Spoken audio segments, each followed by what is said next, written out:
Mic'd up. Hello, everybody.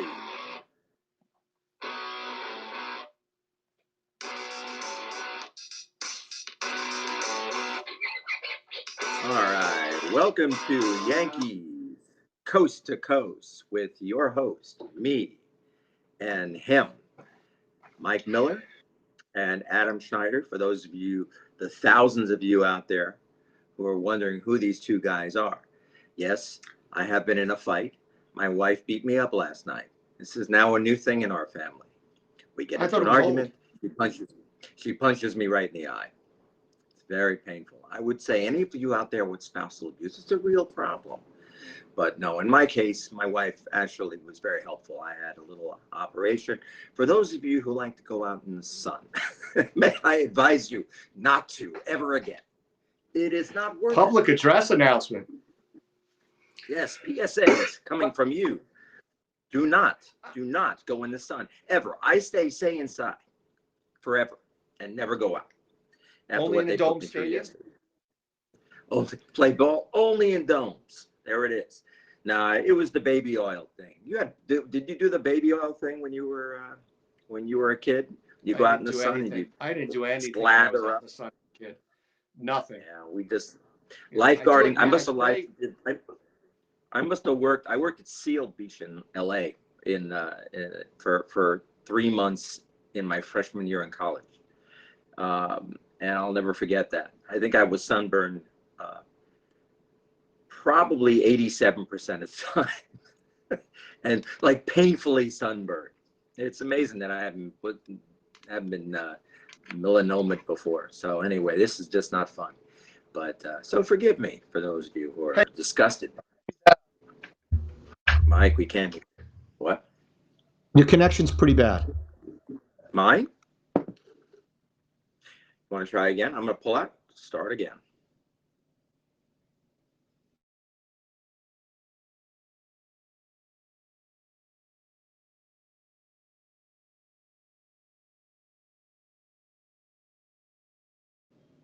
Any good?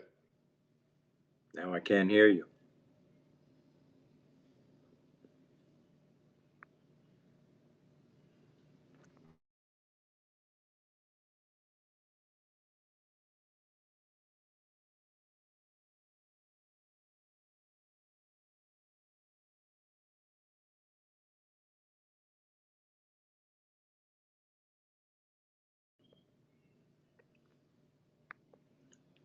Mike, you're on mute. Can you hear me now? Yeah. All right, my microphone seems to not be working, so we'll go without. We just pulled a Joe Asti. Yes, I did. It's the Joe Asti Memorial Podcast. Anyhow, by the way, I do want to say something to you. You use the pronoun him with me, and as I've told you before, since it is Pride Month and I get to pick my own pronouns, it is whatchamacallit or who's a what's. Those are my pronouns. All right, I'm going to write that one down. Just call me it. Well, cousin, okay. It is what you are. Anyhow, let's see what we got going. So for those of you who are listening live, which I think is 6 or 7 nobodies, just hit the microphone at the bottom of the screen and leave us a 30-second message or 7. And for those of you now who are hanging up and never going to listen to us again for calling you a nobody, we appreciate you more than you know. Good work. I think our audience is made up of the invisible man and woman, personally. Or who's he, what's he, and what's he call it? Yeah, that's it. Whatchamacallit was a candy bar. That's why I want that one as well. Them or they. Okay. So anyhow, for today's topics, we're pretty thin on topics today. We're running out of ideas, folks. We need some help. We're not running out of ideas. We're just not very bright. But we do have This Week in Yankee Baseball that we want to talk about. And there was a lot that happened this week. And we're going to talk about the crap show that was the Mets-Yankees Subway Series. And then we'll talk about some of the things that's gone on, ranging from the Stanton injury, Cole's return, Glaber's whatever, the bullpen problems, and then some ideas perhaps that we can come up with to prevent 2024 from becoming 2022. We seem to have been ahead of the curve in that discussion when we talked about it 3-4 weeks ago. There were signs. there were signs, sort of a lot of things. So, how much of the Mets series did you see? I was so disgusted and sickened by it. I turned it off.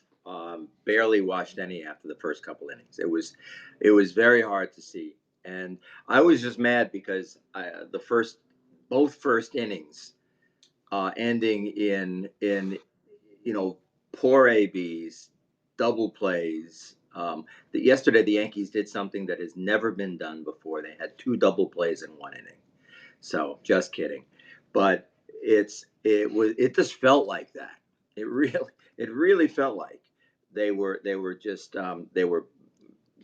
bouncing into double plays back to back, you know, and and you got to really worry about certain aspects. But to me, it was just bad baseball, and they don't look like they're very focused. And there's stuff going on that's concerning to me more than losing to the stupid Mets. Couldn't care less. I mean, really, is the Mets. I'm not worried. 39-39, and they're acting like they're on their way to the World Series. Hey, they're in the wild card slots now. That's all you need, right? But I don't think they didn't show me. They showed me a lot of hitting. I thought they had some. They were fine. They're a perfectly good baseball team, perfectly average baseball team. But I think the Yankees didn't show up, and that bothered me. And there's something that seems to be going on, and it's been happening the last few years. Ever since that time where you had that sort of next man up thing, um, where you felt like everybody got hurt in 19, and then the next guy came in and did great stuff for them. Ever since then, it just feels like they're the opposite.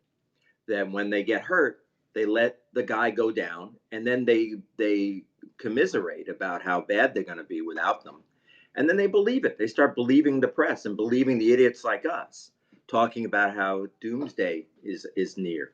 What they should be doing is stepping up, and they don't seem to do that very well. What do you think, Michael? Well, I think the problem is, I mean, there's a lot of people who think they should be putting together a bench like they were able to put together, with Raines and Fielder and Strawberry and all sorts of guys like that. And that just doesn't exist anymore. And one of the reasons it doesn't exist anymore is because so many teams make the playoffs and everybody feels like they're in it, especially in the National League this year, which is going to make Because trading for what the nobody's in it. Yankees need a big challenge. Everyone's in it, nobody's in it. That's terrible Right. when everybody's bad. I mean, come on, even the Washington Nationals are only a couple of games below 500, which means they're only a game or two out of the last wild card. And, they're not a good team. But, so you can't build that kind of bench. But what my biggest problem with the Yankees is, I was last year, and this is obviously pre-podcast, I was chomping at the bit to see Florial. And obviously Florial didn't make it, didn't play for the Yankees, but was playing every day for the Guardians. And they've released him. Right? I would like to do that again, and I know it's running it back, but who would you rather see out there, Giovanni Jones or Peraza?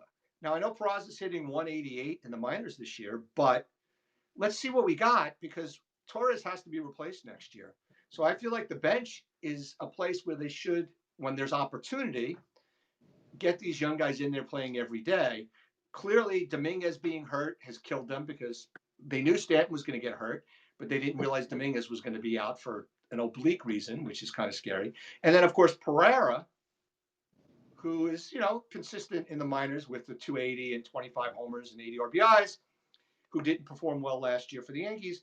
He now has, a brace UCL surgery, which obviously Yankee outfielders seem to be getting. So there's a lot of things that are going on that aren't letting them really have a true next man up. Grisham, now he's going to be playing every day again, and it'll be for an extended period with Stanton out. So let's see if he can actually come back and be the 240 hitter he is, steal some bases, and continue to play an excellent center field, which he does play. But we shall see about that. But I think that there's bigger problems is the bullpen. I went through a list of the guys that are in their bullpen, and it was kind of scary. And that's where, if you don't get the pitching, Hamilton, IR. Efros went on a rehab assignment today. Tonkin, not a high leverage guy, waiting for, midnight. Ferguson's been inconsistent. Cantley's shown that he's past his prime. Hill is definitely not a high leverage guy. He would be the ideal lefty specialist, but you can't do that anymore. Poteet's on the IL. Beater's on the IL. Beater's been on the 7-day IL since May 21st. God knows what's Nice. going on there. Yeah. Gomez pitched well one game, didn't pitch well yesterday. Bickford, not a high leverage guy, he's a quadruple A guy. Today they called back Cousins. He's not a high leverage guy. Gonzalez went down to the minors. Miskowitz, or whatever his name is in the minors. And Marinaccio back in the, Maranouche. again. Isn't that from a Godfather movie? The Maranouche. There's a lot of things that are out there that are not good for them. The other thing is that I'm concerned about is the end of Cole's start against the Mets. He didn't look right to me.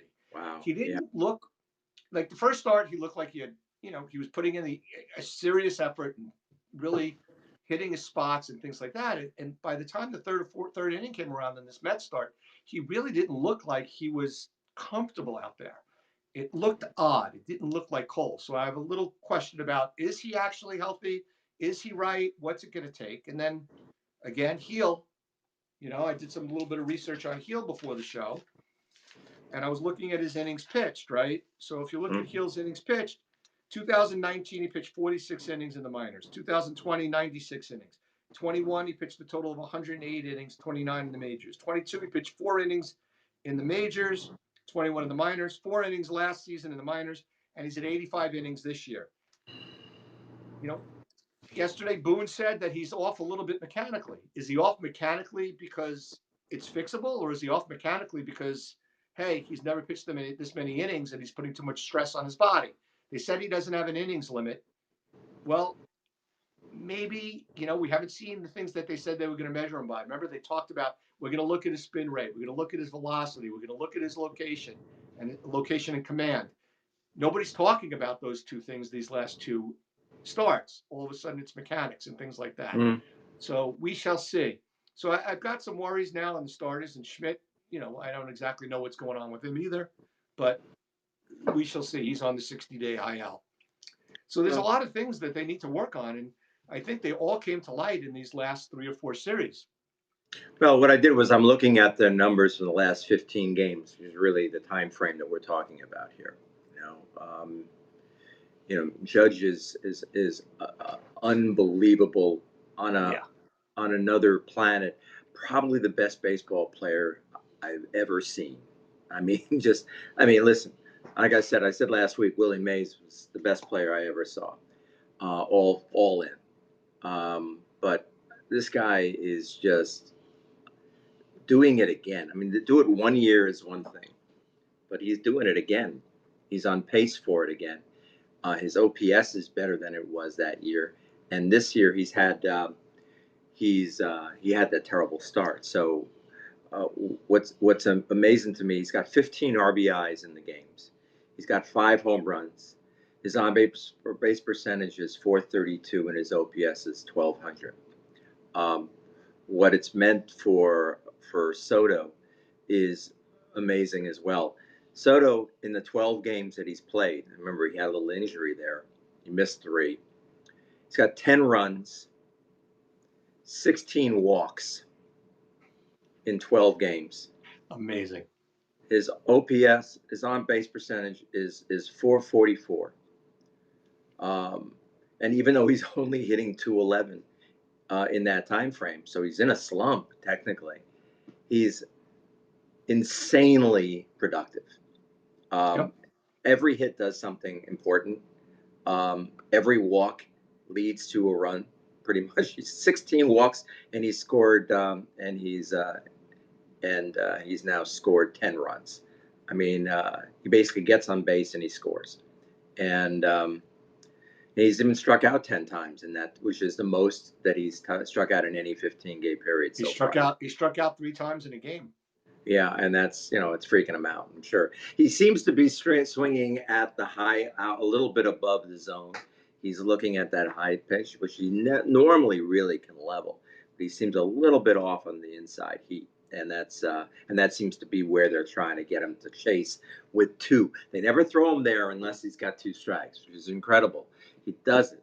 They only throw that to him when he's got 2 on, and then he seems to be, go crazy. So. Amazing. And then no one else. Well, Rizzo's out. Volpe's, he had Volpe, yesterday, he had another 9-game hitting streak. Don't get me wrong, but still only hitting he's going 212 about in his 15 business. games. Right. You Now, know, the big thing is also, Volpe's, over the course of the season, Judge right now has a 217 OPS plus, and Soto's at 181. Volpe's at 104, and Stanton's at 120. Verdugo's dropped below major league average, which is what I was saying at the beginning of the season. Is he is hundreds and hundreds of times better than anything we've seen in left field, defensively and offensively. yeah, But I love him in offensively, the outfield. he's just major league average, which is so much better than what they've had. But with Rizzo stinking and going on the IL, Torres stinking, and Stanton on the IL, Yeah, and getting nothing out of DJ, you can't you got three hitters in the lineup. yeah. This And is a that's it. problem. This is a problem. In the last 15 games, Jose Trevino has played 10 games. He's got three singles. He's got 3 hits. 2 of them are home runs. Sorry. He's got 2 RBIs. He's struck out 8 times. He's hitting 120 with a 214 on base percentage. So he's just completely useless. The home run is very nice. What has Wells done in the other games that he's played? Wells hasn't played. He's played 8 games, and he's hitting 200 with not much better production at all. I mean, nothing. So you've got basically a black hole there. You got Trevino doing nothing. You've got Verdugo hitting 159 in that period. Torres 091. Torres, just to give you a sense of how bad Torres is doing right now. 10 games played, 33 at bats, struck out 8 times. He's got 3 hits, 2 of them are doubles, and he's got a home run. And this is 15 days. So that was probably the beginning of that 15 game. He's done nothing in the last 10 games. I would say he's probably got 1 for the last 16 or so. I think it's something like that. It's a terrible number, but he's just a complete black hole. And this is what I was meaning about the next man up. You lose Stanton, and they immediately put Verdugo and Torres in the number 4 slot or whatever, Torres in the 4 slot, and they don't do anything. They don't even try to that's a dumb thing to say. Of course, they're trying. That's not what's missing, even though the running the other day made me think otherwise of Torres. But let's give him the benefit of the doubt. He's hurt. He's got something going on with his groin. But the ABs have been so non-productive. The strikeouts. 1 strikeout the other day drove me crazy. Had 3 balls on him, and then 3 straight pitches. I mean, just unbelievable. That was the bases loaded at bat, where he had 3 straight balls, took the first pitch, which is smart, to go 3-1, and then he took a pitch down the middle for strike 2, and then swung at ball 4. Yeah, and then Verdugo did something I think last night that made me crazy. They walked the bases loaded, and he swings at the first pitch and hits into a double play. What was he thinking? You gotta take a ball there. You gotta take something. Let him throw you a strike. It depends on the pitcher. If it's a pitcher that's a control pitcher that just, especially batting behind Judge and Soto, you never know when these guys are not throwing strikes on purpose to those guys. So it depends on the circumstances. I don't have as much of a problem with a guy swinging after 2 straight walks. I do if it was 8 pitches, but it wasn't 8 pitches. I mean, it was decent at bats. It's just they're in a lot of trouble. Well, I mean, yes and no. All right, then now let's step back and look at their position. They won 50 of their first 70 games or so. 50 of their first 81, really. Well, 50 of before the slump, I think they were at 50 and 20, right? Would you say they were at 50 and 20 or something? So now they're 52 and 30. So they haven't lost much ground, at least not to them. The Red Sox have picked up a lot of ground, but they haven't lost very much ground to the Orioles. Every team is going to have a slump. Every team, it's 162 games. Absolutely. You kind of want it to happen. I would just love it for the Yankees for once to have it happen, maybe happen early, and then have a great second half. The last few years, we have not had great second halves, and it's been a little bit annoying. So you start to think that they started off great, and they're going to have another 22. So you got to really wonder, are we looking at that again? And my hope is that logic would suggest that they're just having a bad period and that they will fix it. I don't know. I mean, if you think about it, they won the 52-30, but they were getting very little to nothing out of Rizzo. They were getting nothing literally out of DJ because he was hurt, right? And now they're getting nothing out of DJ and he's playing. Torres has gotten worse and he's not getting any better. And Verdugo is now back to where Verdugo will settle. So let's just say Verdugo is what he is. What are they going to do to get offense during the second half of the year if Rizzo is out for an extended period as he is? Stanton, I can't believe what the words are coming out of my mouth. Stanton has been crucial to their offense. Well, because he's a deterrent. He's a scary mofo that stands in there at 6'5", right. And everybody knows don't make a mistake. If you make a mistake, he's gonna put it in. And the problem is the next man up to replace Stanton was Dominguez, and then the next man up after that was Pereira, and both of them are gone for the season. Yeah, well, I don't know. Dominguez might be back by August. Yeah, but I mean, you got to hope he's 16 years old. He should be able to heal faster than. And this is my favorite thing about Stanton. Let's just call about it. It's a mild strain. Yeah, that's how it's been promoted. And he's like, I'll be out a month. It's like, what do you mean a month for a mild strain? I have a mild strain right now, and I'm playing. And when it's one thing if he's out a month and you put Dominguez in there, or you put even Pereira in there, but he's out a month, and we're going to have to sit with Jones and Grisham as his replacements, and that just doesn't work. And let's call it also, what he does, the Stantonian model of ineptitude.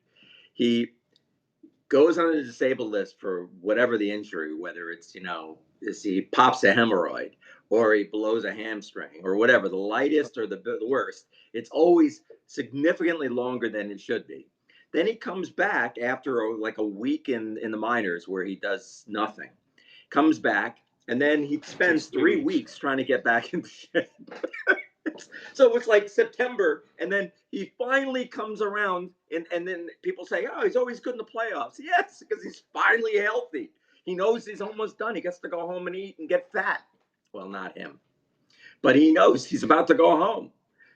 It's terrible. Just to give you an update, Mr. Volpe led off with a single, and then the Yankees got out 1-2, and Verdugo walked, and that was the end of that. And now Rodon hasn't gotten anybody out in the first, and it's 1-0. Second and third, nobody out for Toronto. Wow. So yeah, I just at a certain point, for 2 years, you and I have been on relatively the same page in our aggressive belief that the Yankees needed to get rid of Torres before it was too late. The Yankees have had a bad habit, right? They were terrible decisions. Oh, come on, take the out. Terrible decisions. All right, turn off the game. Turn up the game. I have a rule. Terrible decisions. Terrible decisions with Sanchez. Terrible decisions to give Hicks the contract. They bit, and they got rid of Donaldson, and they got rid of Sanchez, and they cut them free. It hasn't, they haven't shown that they were doing anything. Donaldson's out of baseball. Gallo, they got something for. But the question is, will they do this with Torres now in his last year of his contract? Especially since with this type of season, they can't offer him a qualifying offer, and they're not eligible for the draft pick anyhow because of their salary situation. So why tolerate this? I don't understand. What's interesting is Boone talked about his groin strain, but Boone also did mention that he needs days off for mental purposes to reset. But he also mentioned when somebody asked him specifically, did you notice about not running out the ground ball? Boone said, yes, I noticed. It's the first time I've ever heard Boone actually even acknowledge that there was an issue relating to a guy's effort. And if the guy can't run, put him on the IL. I mean, just let's let him have a total reset. Put him on the IL, and after 5 or 7 days, send him down to the minors for rehab. And if you send him down to the minors for rehab, maybe he can get himself straight, and you can go from there. Again, there is no man up that they're going to put with him. There's no man up for Rizzo. There's no, who's the replacement? I mean, Caleb Durbin's hurt. I heard. I didn't know that. So he's out.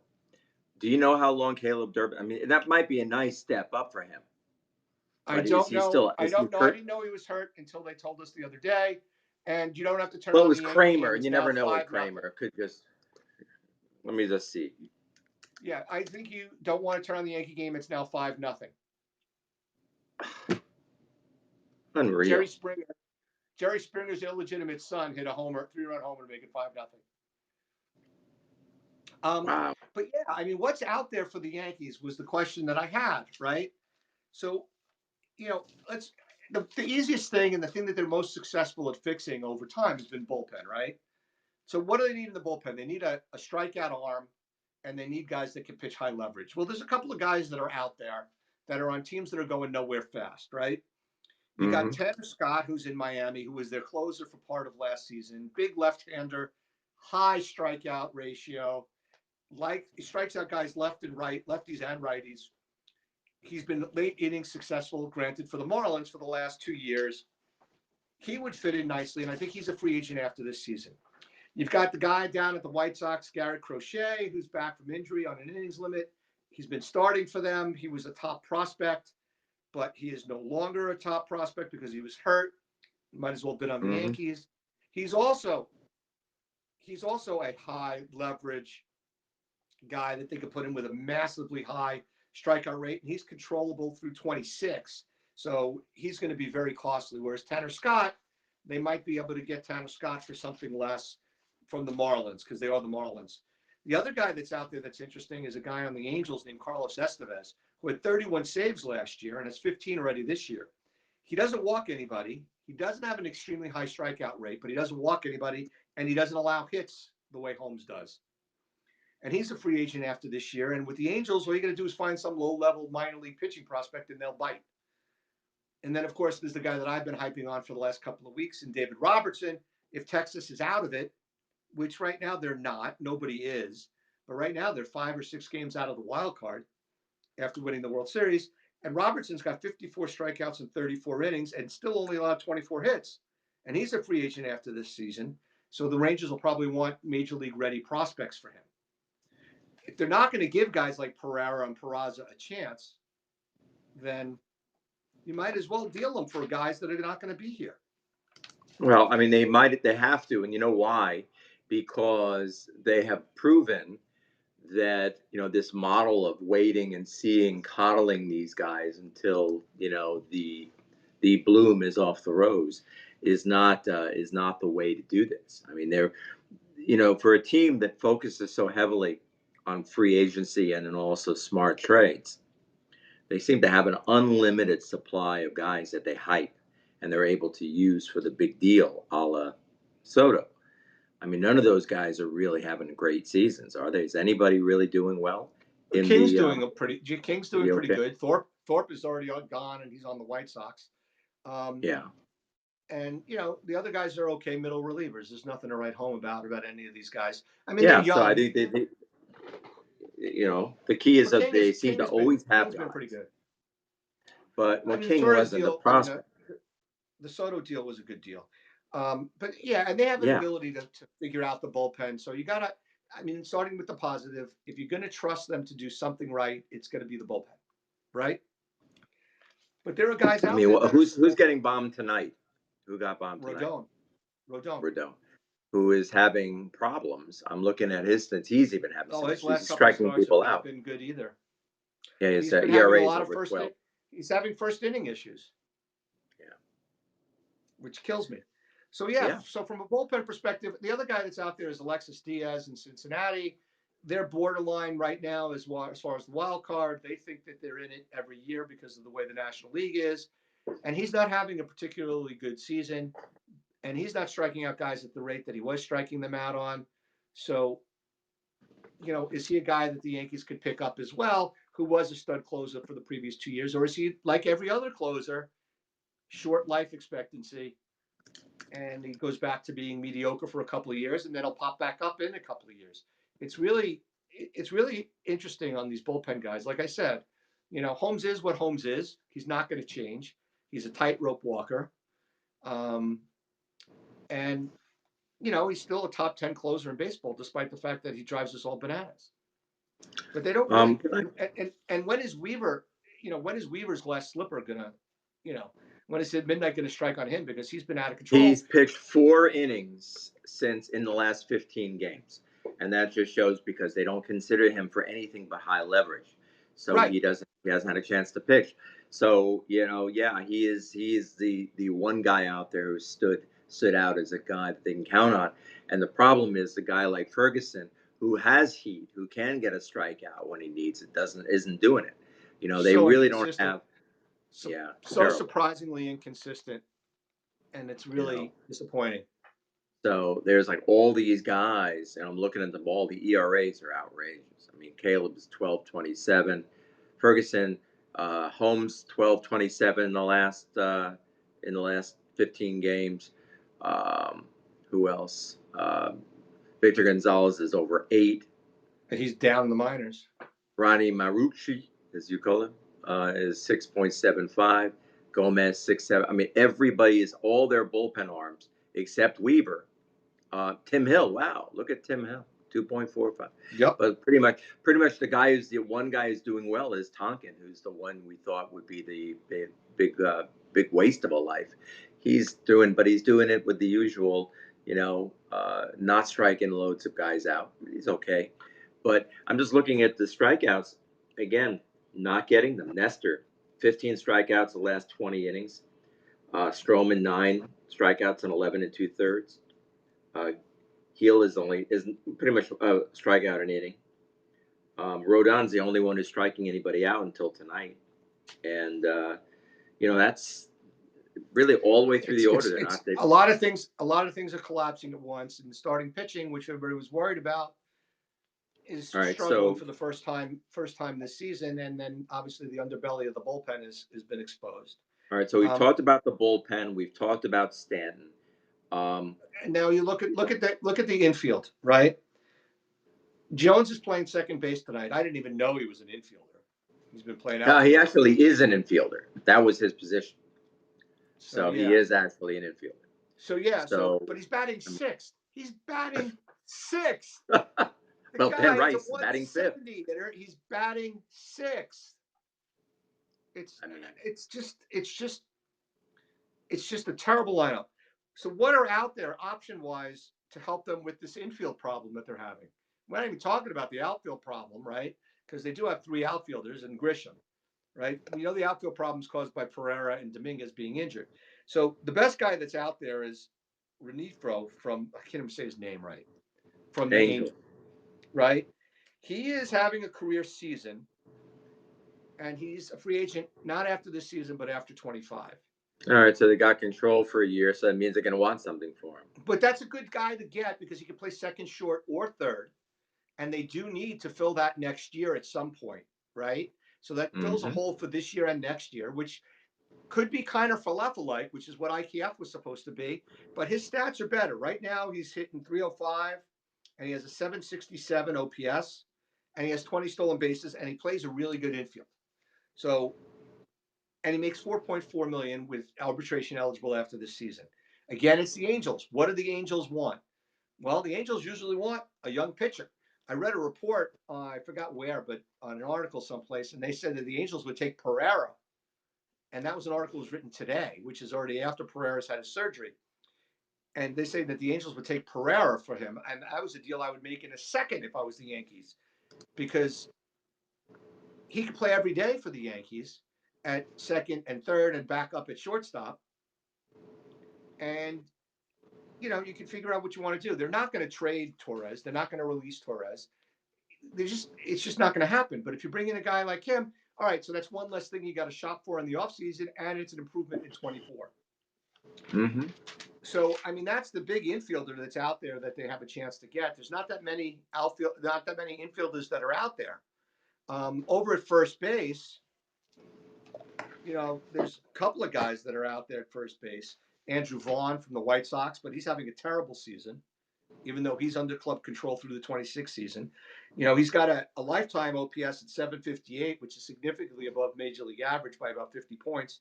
But this year, his OPS plus is 655. You don't want, his OPS is 655. His OPS plus is 85. You don't want to put a guy like that in there, even though he's got some history. Plus, what are you going to give up for that? You don't want to give up a lot for that. And he's not a good fielder. The other thing is, the other guy that's out there is, what's his face? The switch hitting first baseman. That's on the Marlins now. He was on the Pirates. He's on been on a whole bunch of teams. Bell? Josh Bell. Josh Bell's the guy I'm thinking of. He's available. And right now, for this season, he's doing his OPS is still also only 678, but he's a guy that's a 1-year deal. So he's out. He's a free agent after this season. So they can get him out of there. And he has a habit. Like, he got traded last year at the deadline, and he had a good playoff run. And he played well when he was under the pressure. Where was he? I'm trying to remember. Last year, he played well when he got to Miami when they were making a run for the playoffs. He did well in Miami when they made their run for the playoffs. And he hit 270 and had an 818 OPS. So maybe there's something they can motivate with him in being in it. And he's an okay first baseman defensively. But they got to get a bat in there. It's just nothing that's out there. Yeah, and that's the problem. But you know what? This is one of those things.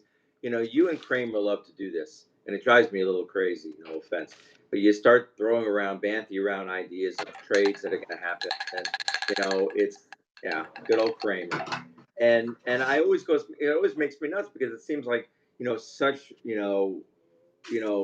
baseball masturbation because we get ultimately really what happens is Cashman pulls something out of his tuchus, and we're surprised. We're like, oh wow, where'd that come from? That's what's going to happen. He's going to find somebody under the radar and make a deal. And what position player has he had under the radar the last couple of years? Well, he hasn't really made any trades in the last couple of years. They haven't been big. He didn't do a lot. The year before, he did a lot in the bullpen. Right, the bullpen. He always does the bullpen. And he loves the bullpen, but they really haven't needed to. I think the Rizzo move, the original Rizzo trade was a big one. Remember, that came out of nowhere. Did we actually think Rizzo was ever going to be a Yankee?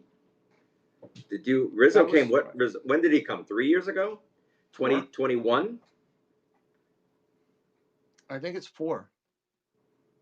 Because didn't he sign a 3-year deal?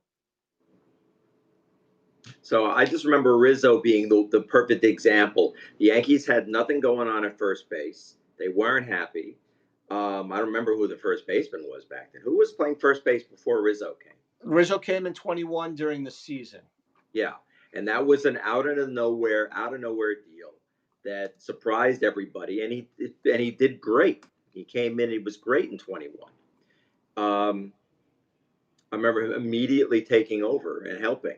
But I don't remember, who did he replace? Luke Voit, that's right. And Voit got pissed because he got healthy. And Ford, don't forget about Ford too. Yeah. Luke Voit was pissed because he got healthy and he came back and he didn't have a job. It was like, oh, well, Luke Voit, who just won the home run championship the years before. But, Voit is Voit even playing anymore? He's out of baseball. I think he got released recently, but I don't remember. I can look it up real quick. But the thing is, it's going to happen. It's going to be something that we don't expect. It will definitely be bullpen arms. It'll probably be another starter, though I don't know if they need another starter, especially if Schmidt is on his way back. If there's something wrong with Schmidt, then that's serious. Then yeah, they might. But I wouldn't be surprised if they feel that their starters were okay. Maybe because what's going to happen is, if Schmidt comes back, you have the Gill factor, the heel factor. Does he come back? Is Heel actually running out of gas now? It seems possible. 3 straight starts. His command is off, and his body language worries me. He looks very stressed out there. You can see it just doesn't look happy. And so wonder is what's going to happen next. Is this one of those things where it's a great first half, and then now they're going to start thinking of is this what they're going to do? Do they move him to the bull? Does he become a bullpen arm? I've been talking about that for about a month now. Right. Does he become I mean, one of the things that's actually hurting them, and this is another sentence that no Yankee fan ever thought any Yankee fan would ever say, is Poteet, who was a top prospect before he got hurt. Him being hurt for the Yankees is actually hurting them right now. He would have been, the way he was throwing, he was looking like he was supposed to look when he was young. So that hurts. And where do these nice injuries come pairing from? there. You got to love how the Yankees do injuries. I got to talk to my buddy. I don't understand. Like everybody just gets hurt. The Yankees will have these things where they'll just talk about guys who go down. You never even know they're hurt, and suddenly they're gone. Did we know Schmidt was hurt? Schmidt just automatically, he's on the disabled. Where did that come from?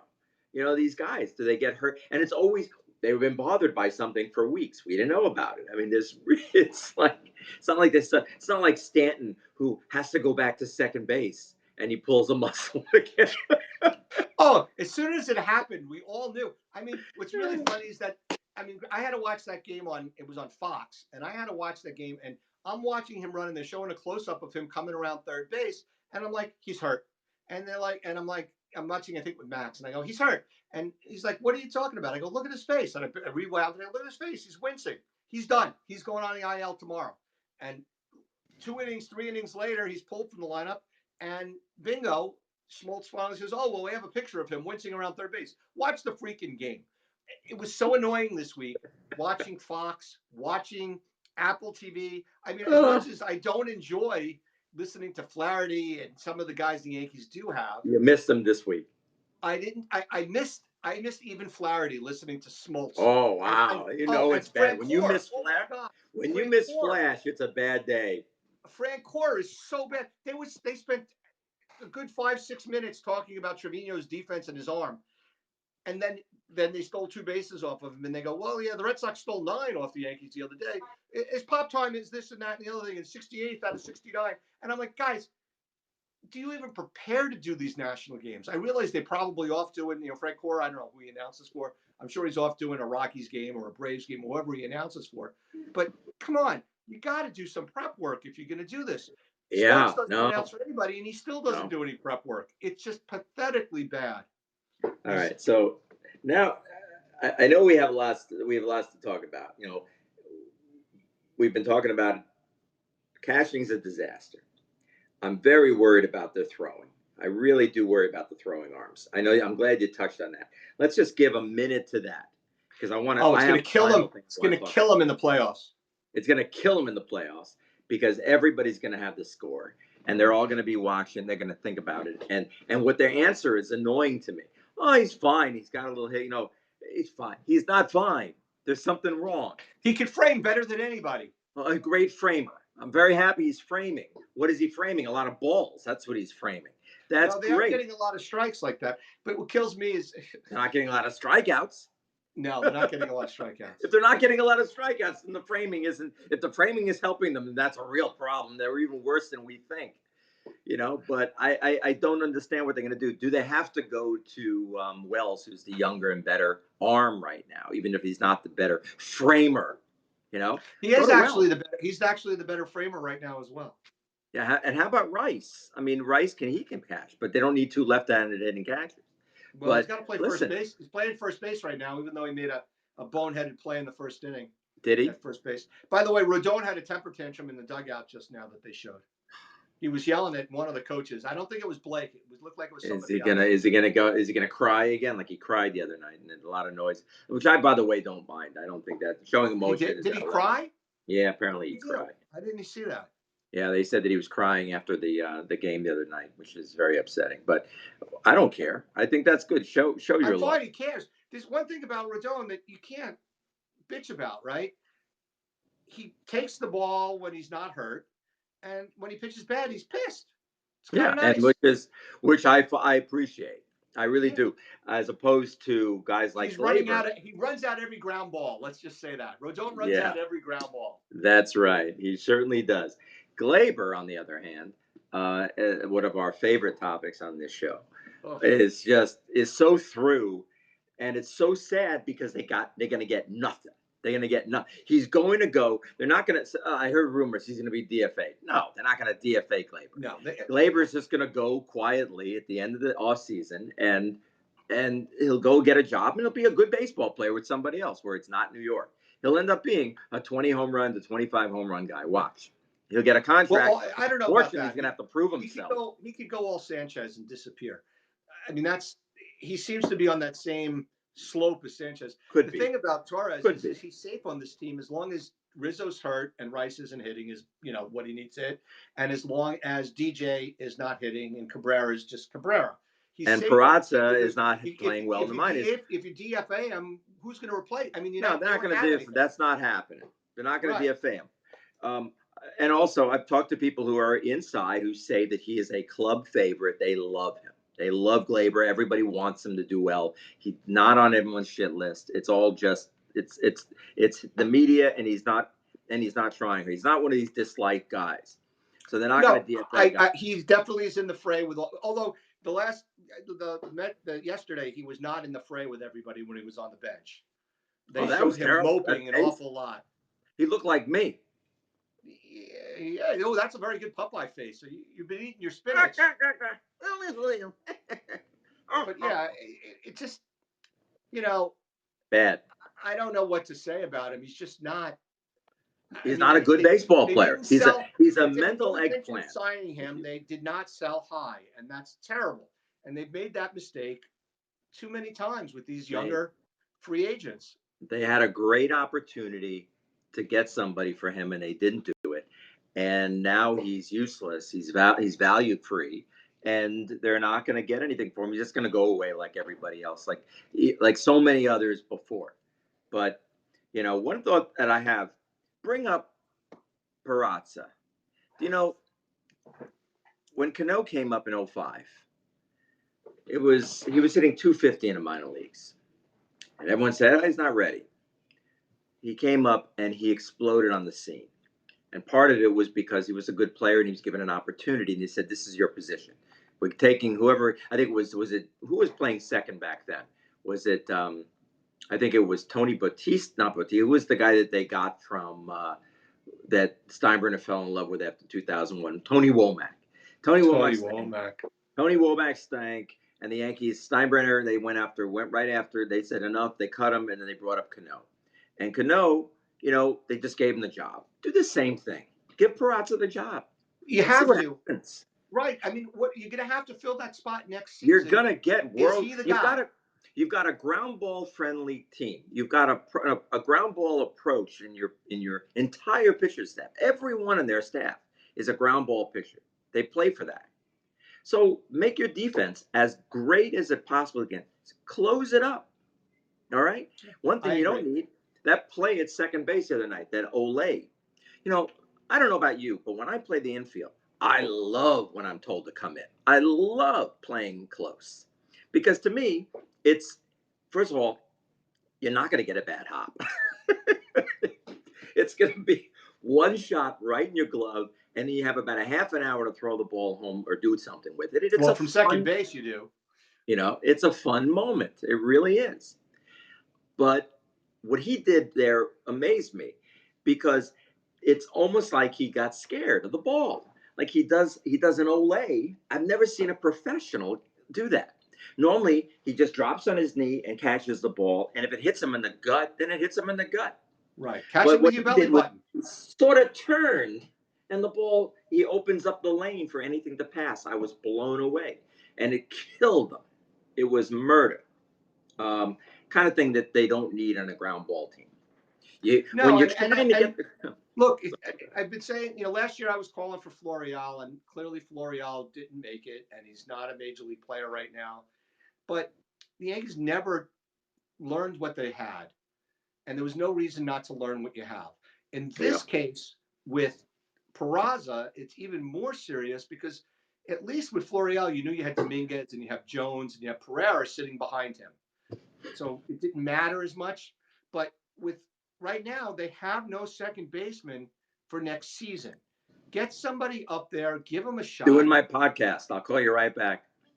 Yeah. that your daughter? That's my daughter. Show it the dog.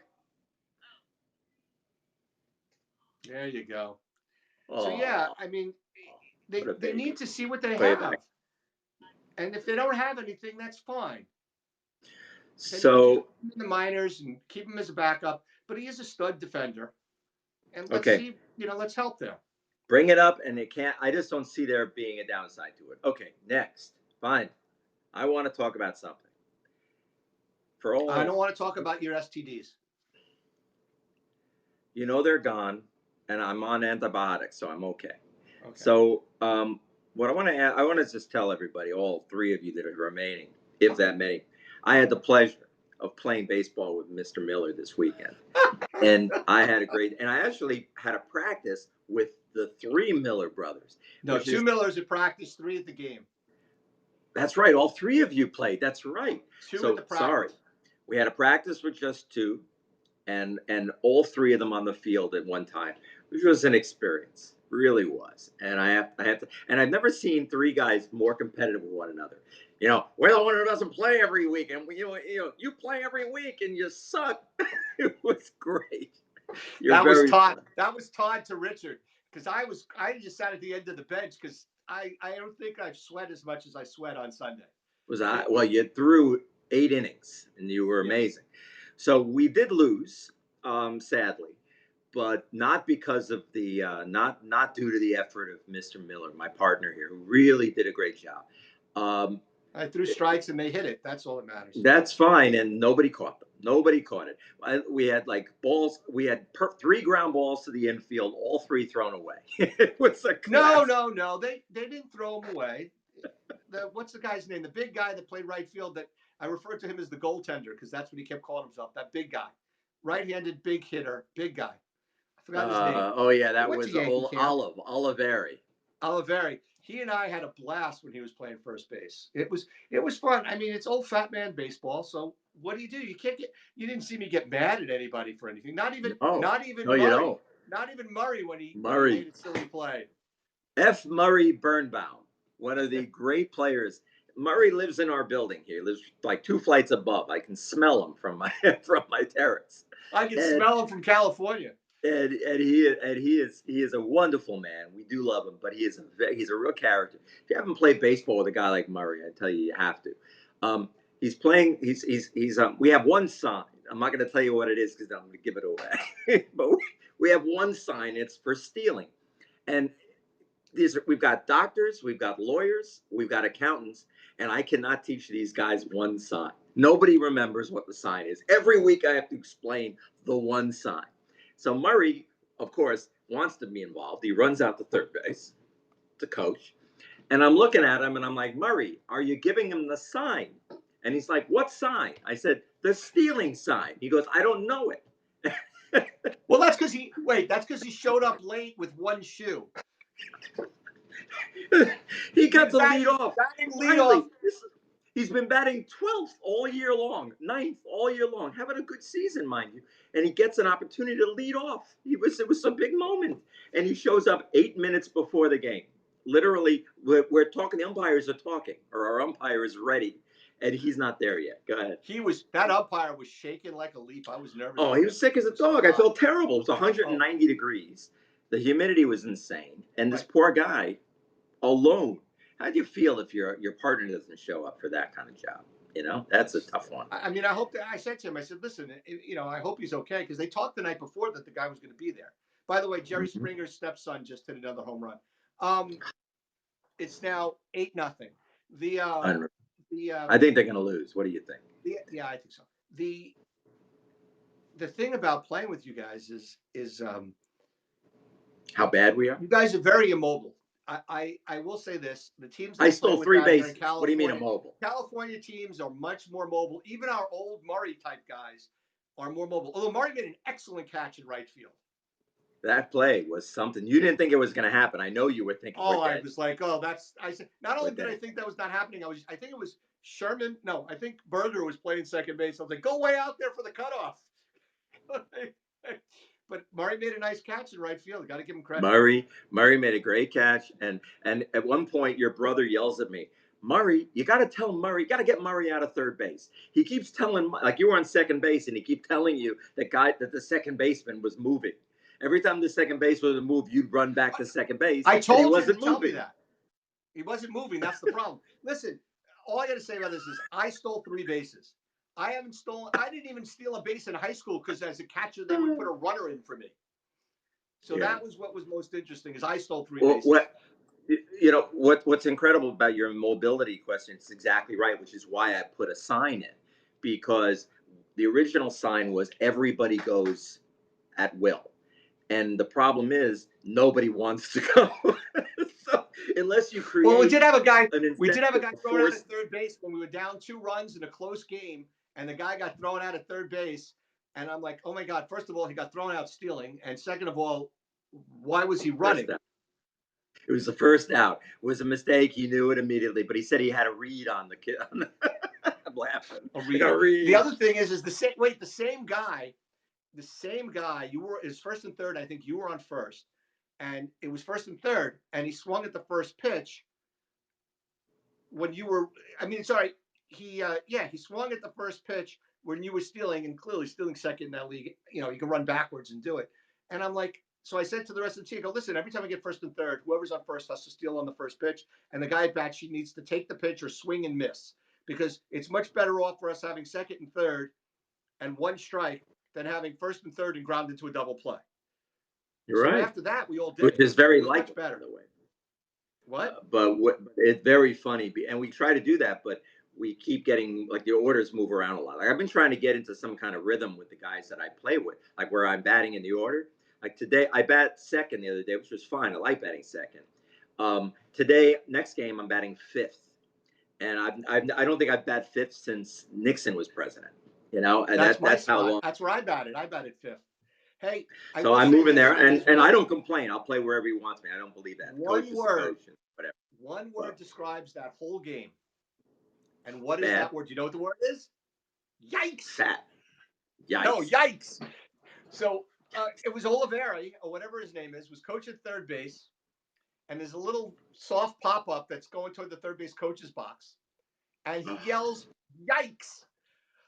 Within seconds, I asked him if he was from a Roadrunner cartoon, and Matt and Richard said, "Hey, are you Wile E. Coyote?" I mean, we were on it like that. And then, of course, Sherman is sitting next to me, and he's like, "Oh, it's like an old Batman TV show when it goes on the screen. He goes, yikes!" It was like, I yelled, yikes. I was like, "What's next? Whoopsie daisies? Come on, man!" It was so funny. It was a fun group of guys. It is a fun group. Nobody was ready to kill each other, and that's really what old Fat Man baseball is all about. There's only been one instance where Murray made the wrong throw, and Coach got more than a little upset. It was the first game of the year, and he went nuts, and he said he called him an S for brains at one point, screaming across the field, and that's when I lost it. Murray, I felt like I got to protect Murray. Murray at that point is like, because he didn't hear what he was saying. He couldn't hear it. He's like this. And how about Murray? Did you hear Murray yelling "chuck it hard" from third base when I was pitching? Which, first of all, I can't do. I can't chuck it hard. But it sounded, I was like, "Murray, is that Yiddish? What is that?" It was chuck it hard. What language is that over there, Murray? I turned to him and Murray, is that Yiddish? I don't know what you're saying. What you guys, and I'm saying this was one of the more enjoyable games I've ever played in my life. We did not play very well. We didn't hit at all. We had a very bad hitting day. We had tough strikeouts. We had, but it was so much fun. It was a great time. Anyway, we are at our limit here. I just wanted to finish by thanking my buddy for. Well, I thank you for putting me on the roster, and no offense to your team. If I do come to New York, it can't be for a good reason. So I'm hoping I don't come to New York again for a while. I know. So, I hope not. Our hearts are with you and thoughts are with you. And please let me know if I can help. But everybody, thank you for participating in our little waste of time. We'll see next week. Sorry we missed the show last week, but we both had too much stuff going on. And too much. That is it. Maybe that's better. Shut us down. Shut us down, Adam. Shut us down. Shutting us down. Chuck it. Chuck it hard. Yikes.